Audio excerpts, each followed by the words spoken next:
All right, so we're supposed to find the area indicated in blue, which means we are looking for this area, which is sort of part of a circle, but not the whole thing.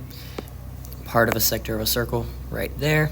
So the strategy for this is going to be to take the entire sector, find that area, so find the area of that whole thing, and then subtract off the area of the triangle. So it's going to be sector minus the triangle. So this part minus the triangle, and that will give us the piece that we want. To do that, we're just going to need to figure out the area of the sector and the area of the triangle and then subtract them. Notice how I work this backwards. Like, what do I need to be able to get? All right, so the area of the sector, well, the area of a whole circle is pi times its radius squared. Remember, the radius is the distance from the center to the outside, so that's 1.4. Notice, by the way, that that means that this is 1.4 also, because this is a circle. So all the radiuses, or radii, are the same. Those two lines I highlighted in black are both 1.4 units long. So it's pi r squared. Now, if you want just the area of that little sector, right, you just have to take the portion of the circle that is inside of this space right here. So you think of it as a fraction. So I'll do 138 over, this is 138 degrees here, and the whole circle would be 360. So it's 138 3/60ths of pi r squared, of the area of the whole circle. So we'll do, instead of r squared, we'll put in the actual radius, which is 1.4 squared.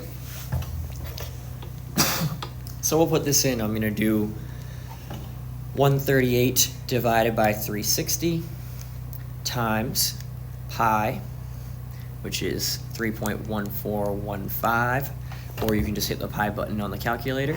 Oh, there's actually a pi button built into this. So on your calculators, there is a pi button built in. So 138 over 360 times pi times 1.4 squared. And the result there is 236.03, or 0.04, 236.0383. I'm just going to use all the digits there because it says later I'll have to be accurate to 3 decimal places, so I don't want to lose any accuracy here. All right, so that's the area of the sector.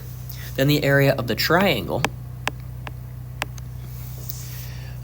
Well, this is gotten by the formula, 1/2 base times height, but there's another formula you can use instead, which is 1/2 AB sine theta, where A and B are sides of the triangle, and sine theta is the angle in between them. So we'll say, in this case,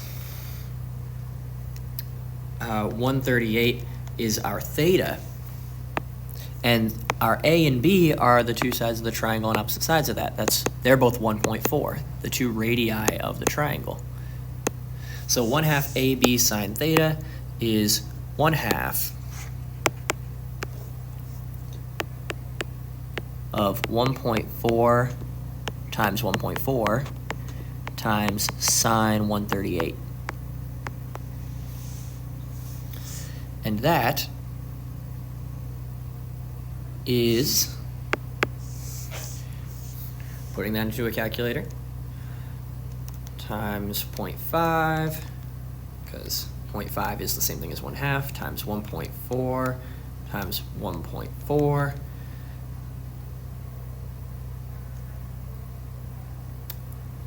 And that is, it looks like it's only 0.65. Let me make sure I got this correct. So you do 0.5. Whenever I get a number that I'm a little bit skeptical of, I always put it in my calculator twice to make sure that I'm getting things correct. Sine of 138. Yep, it is only 0.65. So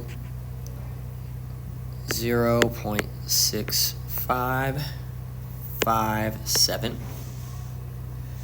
I'll go back and double check my work for this one.